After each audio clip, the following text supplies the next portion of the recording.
Okay, so we have now almost completely finished the Scorpion. Change number 1. Change these dowels to metal. Wood literally got sucked in.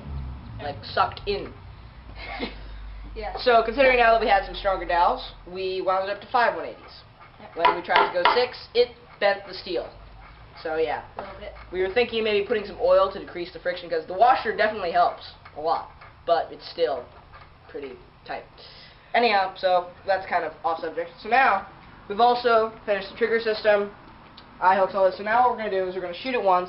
We're not really going to explain anything. And then we'll go through it again. Slower to explain what we're doing. So, go.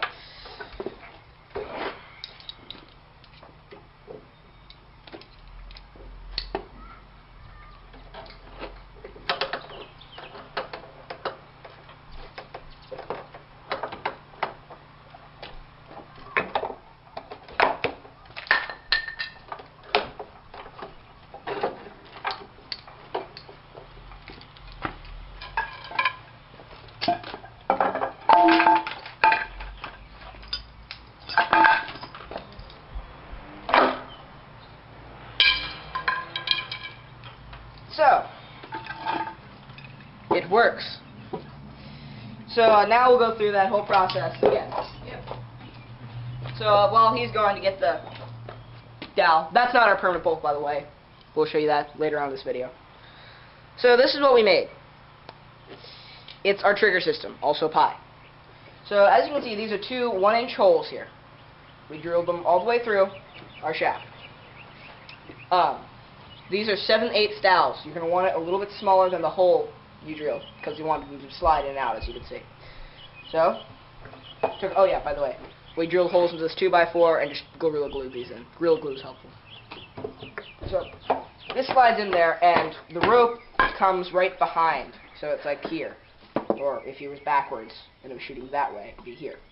Yep. Anyhow, but basically this holds it back so we can disconnect these, our hooks. The 2 hooks. And then we can release all that power at once. Yep. Obviously, the reason that there's 2 is because, you know, you need a spot for the arrow, or the bolt. So now, let's go through the process again, a little slower. First thing you do, we use carabiners. Same paracord, you know. Anyhow, you're going to want to make sure these are equal lengths. It's very important, because otherwise you won't be pulling equally. Oh yeah, note.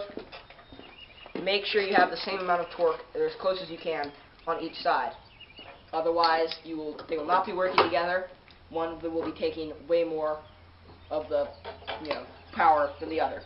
So you're going to definitely want to get that as close as you can.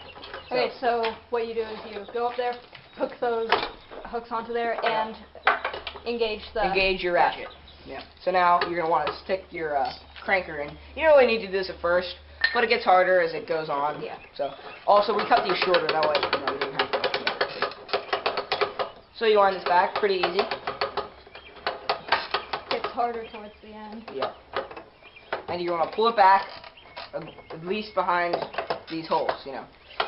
So then you take pi, aka trigger, slide it into those holes. Here's where it gets interesting. Make sure this is solidly in there. You disengage the ratchet. And then you now this will be no longer under pressure really, because this is taking the pressure. So that makes it easier to disengage the carabiners, then you just let those drop to the side. Yep. So now, after all this is done, you wait until you've done all this. You notice we haven't put the projectile into the machine yet. You're going to want to wait until you've done all this to make it as safe as possible. You take this, we're using the dowel because we don't want to shoot our neighbors. You take this, so then we have a little stand here. Yeah, because I will be using a neon orange. Yeah, the neon orange is so we can find it. Bolt. Yeah, we forged the bolt head. You've seen that in earlier videos and everything. So, anyhow, so then, once you got this, now you aim it, and you hold it on either side, and fire. As you can see, it works. You're going to try to get this pretty tight. Don't use paracord. We're going to get a different material. It stretches too much. Probably going to use twine. We're not sure yet, but something that doesn't stretch as much. Because this is a little bit annoying. We have to keep retightening it. But anyhow, it basically works. We could shoot it right now with the bolt and go flying, but we're in a suburban neighborhood and we don't want to shoot anybody. So we'll be giving you a video of us up on the farm shooting this thing for real with a real bolt in it. Yep. So yeah, we'll see you up on the farm. Up on the farm doing that.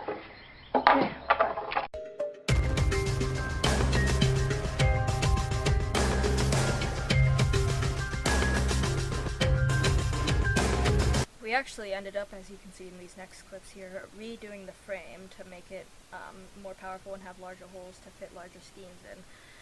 So yeah, enjoy the next clips of us making a larger frame. So, yeah. Okay. So yep, we have our new beginnings of our frame. Oh yeah, let me get the other piece of wood that'll be in it. So it'll be something along the lines of this. So we made these notches in it, give us a little more power. As you can see, it's not as wide. How wide is it, Sammy? It's 6 inches shorter. 6 inches shorter, okay. So and it's also 6 inches taller. So it's 30 inches long by 18 inches wide. Or tall. So yeah, we realized that a square frame would be better. And it's a total waste of wood to use other stuff. So our shaft should fit perfectly right in the middle. I just made these in here. Obviously, they're not even, but the shaft will fit right in the middle of those two when it's all said and done. Since it's longer, we're gonna use. Oh yeah, the main reason for this actually is so we can have bigger holes for the torsion springs. That way. Because one of the problems we've been having is because the paracord is getting pinched in between the crank and the washer. And when you pinch any kind of nylon, it spreads it apart and it's rubbing. Like every time we shot it, it rubbed a little bit. So it's starting to fray the braiding. This is the hole saw that we're going to use. It's a 2 1/8 hole saw. Yeah. So we're going to drill a much larger hole in the side of that. And we're going to make sure the paracord is touching nothing except for the arm and the 2 cranks. And you have to specialty order washers for this, but I will link you to the website. Yeah. Also, we're going to use more paracord, a little over 50 feet. Yep. Or however much we can fit in. Yeah. Yep. Let's see here. What else are we going to do? Oh yeah, we move this over a little bit here. You can't really see it, but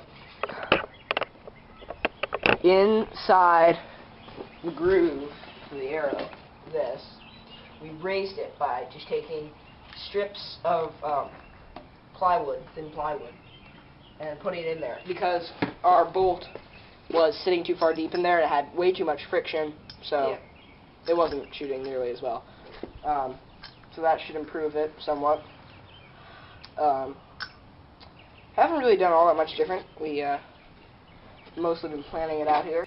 So yeah, that's basically it. Now we'll give you some video of us just finishing this up here. Okay. So now we've finished screwing those in. We need to go to Lowe's to get a replacement for the parts missing from the hole saw that we need to drill the holes for the torsion springs to go through. We mark those out. Yeah, not much. We need to order stuff. We put these 2 in. And yeah, not much going on. So basically now for the next couple days we'll mostly be waiting.